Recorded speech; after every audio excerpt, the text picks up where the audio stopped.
इस वक्त हमारे साथ सोशल साइंटिस्ट, ऑथर और यूट्यूबर मोहम्मद ज़ुबैर साहब मौजूद हैं, जिनकी जो स्पेशलिटी है वो पेरेंटिंग के हवाले से बहुत है और उन्होंने बहुत सी किताबें भी लिखी हैं बच्चों की परवरिश के हवाले से। इस हवाले से उनसे बात करते हैं। अस्सलाम वालेकुम। वालेकुम अस्सलाम। अच्छा, ये बताइएगा ज़ुबैर साहब कि आपके ख़्याल में क्या ऐसी वजूहात, क्योंकि आजकल हम अगर बच्चों को देखें, बच्चे बहुत से ऐसा लगता है कि उनकी तरबियत में कमी है, क्योंकि एक वक्त था जब वालिदैन अपने बच्चों को बहुत वक्त दिया करते थे। या तो वक्त ना देना है या क्या ऐसी वजह है, बच्चों में गुस्सा बहुत है, बच्चे बदतमीज़ बहुत है, शरारती होना एक और चीज़ है, क्योंकि बच्चे तो शरारती होते हैं लेकिन एक बदतमीज़ी वाला एक जुज़ बहुत ज़्यादा है उनके अंदर। क्या लगता है क्या वजह है? कहीं परवरिश में कोई कमी है या कोई और वजह है इसकी? देखिए, बुनियादी वजह तो ये है कि वैसे वजूहत बहुत सारी होती हैं, हम ये नहीं कह सकते कि सिर्फ एक वजह है, लेकिन हम बात करते हैं जड़ की। बिल्कुल। जो 80% वजूहत जो बनती हैं वहाँ से शुरू करते हैं। हाँ, बिल्कुल। देखिए, कहते हैं कि वालिदैन अपनी औलाद को सबसे बेहतरीन तोहफ़ा क्या दे सकते हैं? वो तोहफ़ा है एक दूसरे से मोहब्बत करना। बाप एक तोहफ़ा अलग से क्या दे सकता है? वो अच्छी तालीम है, अच्छी तरबियत है। माँ अलग से तोहफ़ा क्या दे सकती है? वो है एक अनकंडीशनल लव देना। लेकिन दोनों मिलके जो तोहफ़ा देंगे ना, वो है एक दूसरे से मोहब्बत करना। अगर आप एक दूसरे से मोहब्बत नहीं कर सकते, आपसे मुराद माँ बाप, अगर माँ बाप मियाँ बीवी एक दूसरे से मोहब्बत नहीं कर सकते, एक दूसरे का एहतराम नहीं कर सकते, एक दूसरे की इज़्ज़त नहीं कर सकते, बहुत अच्छी परवरिश नहीं कर सकते, आप एग्रेसिव हैं तो आपके बच्चे भी एग्रेसिव होंगे। ख़राबियाँ शुरू यहाँ से हो रही हैं कि हम अपने शरीक हयात की इज़्ज़त ही नहीं कर रहे, उससे मोहब्बत ही नहीं कर रहे। अच्छा, बच्चा क्या करता है? ये जुमला सब कहते हैं, बच्चा माँ बाप से सीखता है। क्या क्या सीखता है वो नहीं सोचते हैं। वो देखता है कि मेरा बाप मेरी माँ से किस तरह से बात कर रहा है, वो उसकी रिस्पेक्ट ही नहीं कर रहा। वो देखता है कि मेरी जो माँ है वो मेरे बाप की गैर मौजूदगी में उनके मुतालिक किस तरह के अल्फाज इस्तेमाल कर रही हैं। वो अल्फाज जो वो इस्तेमाल कर रही हैं वो सारे की सारी रिफ्लेक्शन है। तो हम ये तो देख रहे होते हैं कि बच्चे एग्रेसिव हो रहे हैं, गुस्सा कर रहे हैं, बदतमीज़ी कर रहे हैं, सीख के नहीं आया, सीखा उसने आपको देख कर ही है। तो अगर आप चाहते हैं बच्चों की ज़बरदस्त तरबियत करें तो शुरुआत यहाँ से करनी पड़ेगी, अपने शरीक हयात की इज़्ज़त करनी पड़ेगी, उसको समझना पड़ेगा, उससे मोहब्बत करनी पड़ेगी। अच्छा, जो हम आजकल बच्चों में फ्रस्ट्रेशन जो बहुत ज़्यादा है, बच्चे जो हैं हर वक्त मोबाइल उनके आगे होता है, माँ बाप बहुत कम वक्त अपने बच्चों को दे पाते हैं, या फिर अगर घर में भी अगर माँ मौजूद है या बाप मौजूद है, लेकिन उसके बावजूद वो होते वहाँ ज़रूर हैं, मौजूद ज़रूर होते हैं, लेकिन उनकी अटेंशन, उनकी तवज्जो पूरी अपने मोबाइल पे, अपने टैब पे या लैपटॉप पर होती है, बच्चों पे नहीं होती। बच्चे के हाथ में एक छोटी एज में मोबाइल फ़ोन दे दिया जाता है, बच्चे उस पर क्या देख रहे हैं? पबजी जैसे गेम जो कि बच्चों के लिए ज़हनी तौर पर बिल्कुल भी ठीक नहीं है, कितने बच्चों ने खुदकुशियाँ की हैं। तो कौन सी एज ठीक रहती है जब माँ बाप को बच्चों को मोबाइल फ़ोन या टैब हाथ में देनी चाहिए? अच्छा, एक है कि जो बच्चे कोई वीडियो या कोई राइम देख रहे हैं, इसके अलावा ये एक और चीज़ है, एक बच्चे को उसका अपना फ़ोन दे देना कि नहीं अब आपका है और बच्चा यूज़ कर रहा है। तो इस हवाले से आपको लगता है कि कुछ बिहेवियर में चेंजेस आते हैं बच्चों के? देखिए, ये बहुत बड़ा सवाल है और इसके बहुत सारे डायमेंशंस हैं। सबसे पहली बात ये देखें कि बच्चे मोबाइल जो इस्तेमाल कर रहे हैं, ये तो सब जानते हैं, पूरी दुनिया बता रही है कि ये मोबाइल इस्तेमाल करने से बच्चे एग्रेसिव भी हो रहे हैं, बच्चे तालीम से भी दूर हो रहे हैं। और एक जो सबसे मुश्किल जो बात हमारे लिए पैदा हो रही है वो ये हो रही है कि मोबाइल इस्तेमाल करने से बच्चे और माँ बाप के दरमियान ताल्लुक़ कमज़ोर पड़ता जा रहा है, दोनों एक दूसरे से दूर हो रहे हैं। अब आप ये देखें ना, मतलब बच्चे के लिए इम्पॉर्टेंट क्या है? बच्चे के लिए आप इम्पॉर्टेंट हैं या मोबाइल इम्पॉर्टेंट है? बिल्कुल। मोबाइल इम्पॉर्टेंट बनाया किसने है, हम ये नहीं समझते। अब आप रिसर्च करके देखिए किन ममालिक में बच्चे ज़्यादा मोबाइल इस्तेमाल कर रहे हैं, वहाँ जहाँ माँ बाप ज़्यादा मोबाइल इस्तेमाल कर रहे हैं। एक सीरियस चीज़ ये हुई। सेकंड चीज़ देखें, हम तो रिसर्चेज नहीं करते। आप वेस्ट में देखें, एक रिसर्च हुई है हार्वर्ड ग्रांट स्टडी के नाम से, बहुत मशहूर रिसर्च हुई। उन्होंने ये रिसर्च स्टार्ट की थी 1938 के अंदर, 38 में स्टार्ट हुई।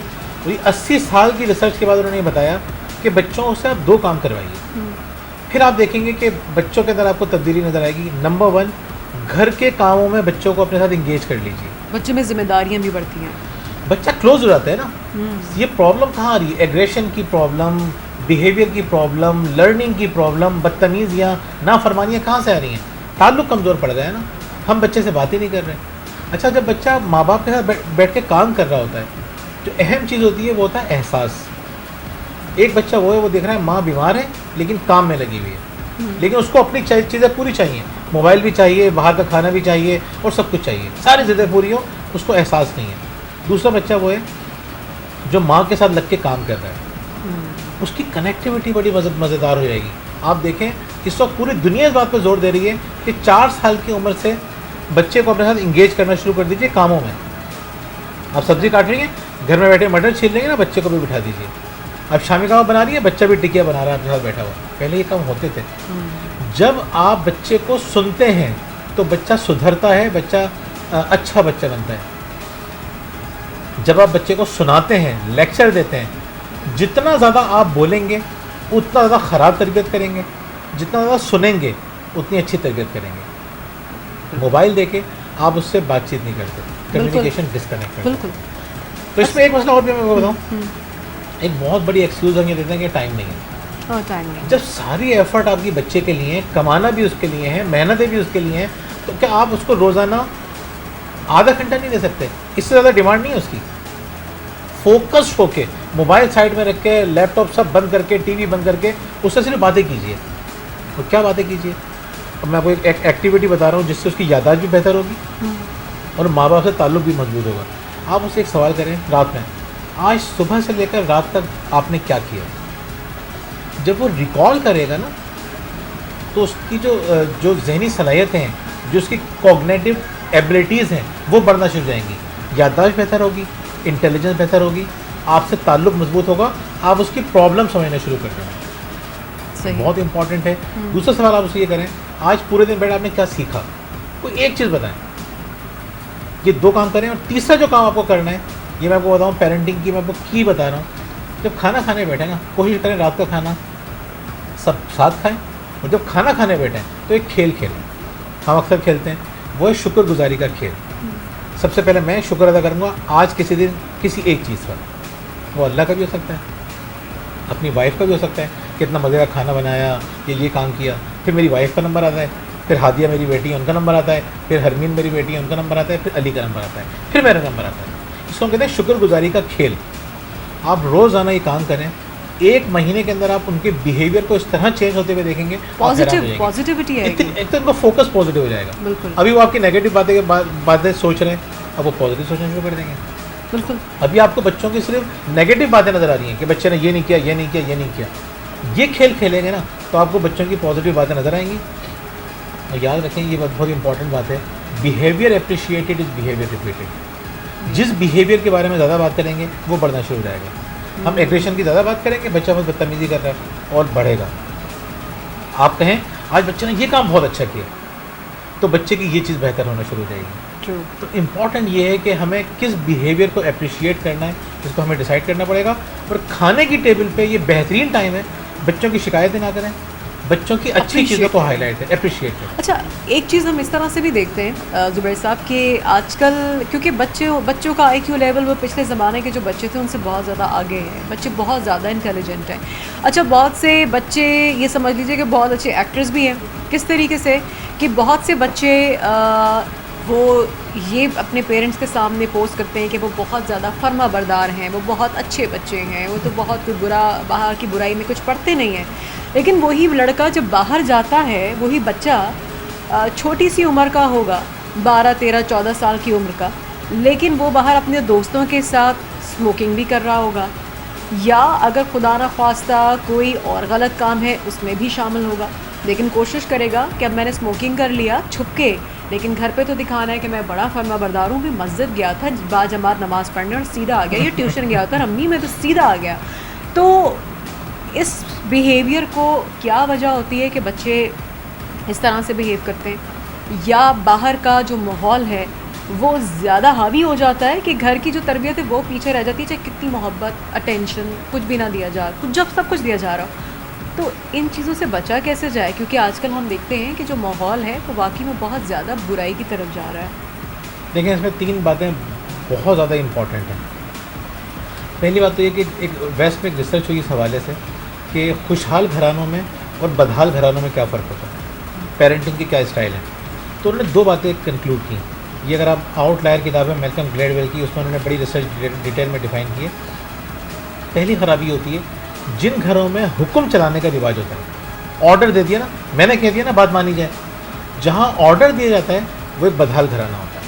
अच्छा, दूसरी यानी कि बात, बच्चे को ऑर्डर देना या आपस में जो बड़े एक दूसरे को ऑर्डर दे रहे होते हैं। जहाँ पे डिस्कशन का रिवाज नहीं होता, हाँ, जिसको हम कहते हैं कि जिस घर में बैठकर बात करने का रिवाज नहीं होता, वहाँ खड़े होकर लड़ने का रिवाज होता है। जहाँ पे बैठ के बात नहीं करते, तो बैठ के बच्चों से बात करें। डॉक्टर के पास आ रहे हैं तो बच्चा बताए प्रॉब्लम क्या है, स्कूल्स में जाए तो बच्चा डिस्कस करे, शॉपिंग के लिए जाए तो बच्चा अपनी चीज़ें खुद खरीद रहा हो, खुद बार्गेनिंग कर रहा हो। बच्चे को ये चीज़ सिखाएं, बोलना, कम्युनिकेशन करना, डिसीजन लेना। सेकंड बात जो बहुत इंपॉर्टेंट है ना, जिस पर आपने कहा है बच्चे गलत चीज़ों में पढ़ रहे हैं, दूसरी बात ये है कि माँ बाप खुशहाल घरानों में बच्चों के फ्री टाइम का बहुत ख्याल रखते हैं कि बच्चा अपना फ्री टाइम कैसे गुजारेगा, कब खेलने जाएगा। बदहाल घरानों में बच्चा निकल जाता है, पड़ोस में खेल लिया, गली में खेल लिया, घर में लगा हुआ है, मोबाइल में लगा हुआ है। ये बदहाल घरानों की निशानी है। खुशहाल घरानों में फ्री टाइम की प्लानिंग की जाती है, ये बहुत इंपॉर्टेंट है। तो तीसरी बात ये कि देखें, दोस्तों का हमें ख्याल रखना चाहिए कि बच्चे की दोस्तियाँ किन लोगों के साथ हैं, और बच्चे को बड़ा मकसद देना चाहिए। आप देखें, जिन बच्चों को पता होता है ना, मुझे ये बनना है, मुझे डॉक्टर बनना है या इंजीनियर बनना है या फलां कोई काम करना है, मुझे प्लांटेशन की पूरी ड्राइव चलानी है या मुझे सफाई करनी है, वॉट जब उसके सामने एक बड़ा मकसद होता है तो वो फालतू काम नहीं करता। फजूल काम वो उस वक्त करता है, गैर ज़रूरी काम उस वक्त करता है जब बड़े मकासद उसके सामने नहीं होते। तो बच्चे को आहिस्ता आहिस्ता, अब जो मेरी बेटी अभी 12 साल की है, मैं उसको वर्डप्रेस सिखा रहा हूँ, मैं उसको एडिटिंग वो खुद कर लेती है मेरी वीडियोज़ की, अच्छा, वीडियो खुद बनाती भी बहुत अच्छी है। अच्छा, उसको पता है कि मुझे ये काम करना है, तो हमें ये उम्मीद है कि वो उन छोटे कामों की तरफ नहीं जाएगी। तो बड़े कामों में, पॉजिटिव कामों में आपको इंगेज करना पड़ेगा। बिल्कुल। अच्छा, इसके अलावा आप ये क्या समझते हैं हमारे मुआशरे में जिस तरीके से हम देख रहे हैं कि महंगाई है, फ्रस्ट्रेशन बहुत है, क्योंकि ज़ाहिर है वो महंगाई है जी, बिजली नहीं आ रही, सड़क टूटी हुई है, नलों में पानी नहीं आ रहा, बिजली का बिल ज़्यादा आ गया, अरे बिजली को इस्तेमाल नहीं की थी, गैस नहीं आ रही, 10,000 चीज़ें, महंगाई बहुत हो गई, पेट्रोल महंगा हो गया। तो ये जो सारी फ्रस्ट्रेशन जब लोग अपने घरों में लेकर आते हैं, तो वो बहुत से ऐसे लोग हैं जो फ्रस्ट्रेशन आके अपने घर वालों पे निकाल रहे होते हैं, अपने बच्चों पे चीख के निकाल रहे होते हैं, या नई बच्चों पे चीख रहे हैं, मूड अच्छा नहीं है, नहीं बात करनी है उनको, उनका मूड ऑफ है। तो इस चीज़ को कितना कंट्रोल करने की ज़रूरत है? क्या इन चीज़ों से असर होता है बच्चों के ऊपर? देखें, जो भी, मैं आपको 2 बातें बताता हूँ इस हवाले से, जो एक बहुत बुनियादी बात है, जो मेरी पूरी ज़िंदगी का खुलासा है। जिम रॉन कहता है कि you are average of the 5 people you spend the most time with. जिन 5 लोगों के साथ आप वक्त गुजार रहे हैं ना, आप उन्हीं के जैसे बन जाते हैं। और एक हदीस का मफहूम है कि मुसलमान की मिसाल शहद की मक्खी की तरह है, वो अच्छी चीज़ निकलता है और अच्छी चीज़ उगलता है। अगर हम अपना इनपुट ठीक नहीं करेंगे, मोबाइल यूज़ कर ही रहे हैं ना, तो आप, मैंने सी फर्स्ट किया हुआ है उन लोगों को जो पॉजिटिव बातें करते हैं, तो मेरे पास उन्हीं की पोस्ट आती रहती है। यूट्यूब पे मैं उन्हीं लोगों को देखता हूँ जो सोल्यूशन की बात कर रहे हैं, पॉजिटिव बातें कर रहे हैं। जब आपको इनटेक लेना ही है ना, आना ही है ना आपके पास, तो क्यों ना उसको पॉजिटिव कर लिया जाए कॉन्शियसली। जब आप बाहर से नेगेटिव चीज़ें आ रही होंगी और आप पॉजिटिव चीज़ें ले रहे होंगे, तो वो न्यूट्रलाइज आप खुद ब खुद ही कर लेंगे। तो आपको करना तो पड़ेगा, यानी हमें ये सब कुछ करना तो पड़ेगा ना। पॉजिटिव चीज़ें लेकर घर आएंगे तो हमारा रिस्पॉन्स पॉजिटिव होगा, बाहर से नेगेटिव चीज़ें लेकर आएंगे तो रिस्पॉन्स नेगेटिव होगा। अच्छा, एक चीज़ और भी हम जानना चाहूँगी कि ऐसे बहुत से हमारे पेरेंट्स देखे हैं, और ये शायद एक वन ऑफ दी स्टाइल भी है पेरेंटिंग का। बहुत से पेरेंट्स समझते हैं कि बच्चों को अगर मारा पीटा जाए, बहुत से मैंने ये बड़ों से सुना कि जी वो मेरा बच्चा देखो कितना ज़्यादा फर्मा बरदार है ना, क्योंकि बचपन में ना मैंने उसको बहुत उसकी पिटाई लगाई थी, तो उसको जो पिटाई लगाई तो देखो आज मेरा कितना फर्मा बरदार है। मैंने खुद अपने सामने बैठ के बताते हुए कि एक बात हुई कि जी आंटी आपका बेटा माशाल्लाह बड़ा शरीफ है, तो क्योंकि इसलिए शरीफ है, इसलिए इतना अच्छा है क्योंकि भाई मैंने उसकी बचपन में इसने बड़ी मेरी मार खाई है। और बहुत से ऐसे पेरेंट्स हैं जो ये समझते हैं कि नहीं, मारना नहीं है, समझा के अपने बच्चों की परवरिश करनी है, हाथ नहीं उठाना। आपको क्या लगता है कि कौन सा पेरेंटिंग स्टाइल बेहतर है? क्या मारना ठीक होता है? क्या मारने से, पिटने से बच्चा, बहुत से लोग कहते हैं पिटने से तो बच्चा ढीठ हो जाता है, तो क्या ढीठ होता है? क्या ये तरीका ठीक है या समझाना ज़्यादा बेहतर है? देखिए, मैं, मुझसे भी बहुत सारे वालिदैन ये बात करते हैं, कहते हैं हम भी तो पिट के बड़े हुए हैं। मैं कहता हूँ आपने कौन से तीर मार चला दिए, आपने ऐसा कौन सा कारनामा अंजाम दे दिया कि आपके ऊपर फ़ख्र किया जा सके, आप अपनी मिसाल दे रहे हैं। मारने के बाद आप एक डरा सहमा बच्चा तो बना सकते हैं, एक पुरएतमाद और एक मुतवाज़िन बच्चा नहीं बना सकते। पिटने के बाद तो बच्चे की आपने हालत ख़राब कर दी ना, और ढीठ भी हो जाते होंगे ढीठ शायद। आपने बच्चे को ये सिखाया, आप सिखाते क्या हैं? बेटा तुम्हारा काम ना हो ना, पहले घूर के देखो, फिर चीख के गाली बक के देखो, फिर हाथ मारो। आपने ये तो सिखाया बच्चे को। बच्चे ने कहा मेरे साथ भी तो यही हुआ है, मैंने बात नहीं मानी, पहले मेरी माँ चीखी, फिर उसने बुरा भला कहा, फिर मेरी आके पिटाई कर दी, फिर मैंने काम कर दिया। अच्छा मेरी खातून से बात हो रही थी, जर्मनी में होती हैं, तो मैंने कहा यहाँ तो बच्चों को नहीं मारते। अब ये बात है बहुत समझने वाली कि यहाँ पर बच्चों को मारते नहीं हैं, लेकिन यहाँ पे मार के बगैर समझाने के बहुत सारे तरीके हमारे पास हैं। अच्छा मसलन शेयर। मसलन ये कि आप बच्चे से बातचीत करते हैं, आप बच्चे को खुश करते हैं, आप बच्चे को डिसिप्लिन पॉजिटिव अंदाज से करते हैं। बहुत सारे तरीक़ेकार होते हैं। जैसे मिसाल, जैसे सबसे इम्पोर्टेंट तरीका ये है कि आप उसे बोलने का मौका दें। वो जितना ज़्यादा बोलेगा ना, उतना ज़्यादा वो आपके करीब होगा, उतनी ज़्यादा आपकी बात मानेगा। वो जितना ज़्यादा आप बोलेंगे, वो आपकी बात नहीं मानेगा। ये फॉर्मूला याद रख लें। अगर आप चाहते हैं कि बोल के सुधार लें, नहीं सुधरेगा। आप चाहते हैं सुन के सुधारें, सुधर लें। और अपनी सजेशन आप फिर प्यार से तभी समझा सकते हैं। बिल्कुल। हाँ। अच्छा पहले का एक टाइम हम देखते थे कि जब पहले बच्चे जो थे वो शायद पेरेंट्स इतना ज़्यादा टाइम नहीं बच्चों ज़्यादा दे दिया करते थे, अब कम दे रहे होते हैं। बच्चे पहले के शायद ज़्यादा समझदार थे, आजकल की तो ये IQ लेवल बहुत ज़्यादा है, लेकिन पिटाई के हवाले से जो है समझ नहीं आती कि जो फ्रस्ट्रेशन बहुत ज़्यादा बढ़ गई, तो माँ बाप शायद बच्चों को मार पीट के और कहीं बस नहीं चलता, बॉस को तो मार नहीं सकते, वहाँ पे तो जाके गुस्से में बस कुछ भी करके यस बॉस करके निकल आते हैं, लेकिन वो सारा बीवी पे या बच्चों पे निकल रहा होता है। तो बच्चों के हवाले से आप क्या उनको एक ऐसी सजेशन देना चाहेंगे कि जो बच्चे जो आजकल की बुराइयों में जा रहे हैं, बुराइयों में पड़ रहे हैं, गलत कामों की तरफ जा रहे हैं, कहाँ पर लगता है कि पेरेंट्स को खुद डिसिप्लिन करने की ज़रूरत है? क्योंकि जब पेरेंट्स ही बड़े ही डिसिप्लिन नहीं है यहाँ पे, बच्चों को तो वो क्या डिसिप्लिन सिखाएंगे? लेकिन आपने सही कहा, जिस तरह के माशी मसाइल हैं, उन मसाइल के बाद जो हमें करने का काम है, बिल्कुल हम एक आसान कर लेते हैं। यानी हम इतनी सारी बातें करेंगे, लोगों को लगेगा पेरेंटिंग बहुत मुश्किल का काम है, आसान कर लेते हैं। मैं एक प्लानर भी लेकर आ रहा हूँ इस हवाले से, और मैं आपको बता देता हूँ वो प्लानर में होगा क्या। रोज़ाना सोने से पहले आप बैठें, जैसे आप 10 बजे सोते हैं, तो 9 से 10 का टाइम बच्चों के लिए रखें। ठीक। जब पूरी फैमिली के लिए ये इतना ज़बरदस्त काम होगा, आप बैठें और अगले दिन की प्लानिंग करें कि कल हमें क्या करना है, सुबह कितने बजे उठना है, उठने का टाइम है, फिर क्या क्या मोटे मोटे काम करने हैं, वो सारे टू डू लिस्ट वगैरह बनाइए आप। और उसके बाद फिर आप उनसे 2-3 सवाल कीजिए जो मैंने आपको बताया कि आज का दिन कैसे गुजरा, आज के दिन आपने क्या सीखा। ये 2 ख़ास सवाल आते हैं। और अगर आप खाने की टेबल वाली एक्टिविटी नहीं कर रहे, तो आप उनसे पूछें कि आज हम अल्लाह ताला का किस तरह से शुक्र अदा करें।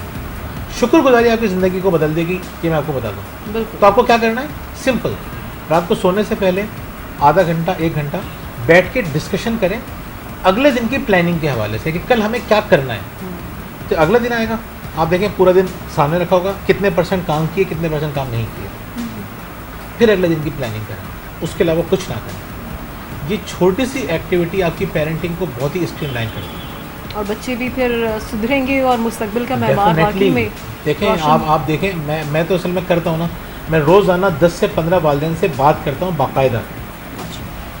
दुनिया भर से कॉल आती है मेरे पास, और मैं आपको ये जो टेक्निक बता रहा हूँ ना, इससे मौसर टेक्निक मैंने आज तक नहीं देखी। मैं 250 से ज़्यादा वीडियोस बना चुका हूँ अपने यूट्यूब चैनल के लिए, पेरेंटिंग के ऊपर ख़ास तौर पर। मुझे नहीं पता कि पाकिस्तान में इस टॉपिक पे किसने इतनी वीडियो किसी और ने बनाई है या नहीं बनाई, लेकिन ये मैं आपको बताऊँ, हमारे चैनल पे 250 से 300 वीडियो सिर्फ पेरेंटिंग पे मिलेंगी।